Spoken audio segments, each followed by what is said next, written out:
ઘણા એમને પૂછતા હોય, પિતૃ નડે? મારા બાપા તો જિંદગીમાં જીવતા કોઈ નથી નડ્યા, મર્યા પછી થોડા મને નડે. ઘણા આવું પૂછતા હોય અમને. પિતૃ શત્રુ બને. પિતૃ મૃત્યુ પામ્યા પછી જો વિધિ પ્રમાણે એની ક્રિયાઓ ન થઈ હોય, એની ઈચ્છાઓ પૂરી ન થઈ હોય, તો મૃત્યુ પામ્યા પછી પિતૃ એ તમારા શત્રુ બને. એનું પેલું લક્ષણ શું છે? ખબર કેમ પડે કે આવો કોઈ જીવ નડે? વંશ અટકી જાય, સમજી જવાનું આવો કોઈ જીવ નડે છે. તમારા ઘરની અંદર શુભ પ્રસંગ આવે અને એ પ્રસંગને તમે રાજી ખુશીથી ન ઉજવી શકો, સમજી લેવાનું આવો કોઈ જીવ નડે છે.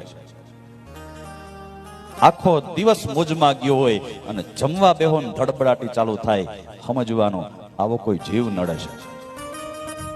દાંતને ને અનાજને વેર કરાવી દે.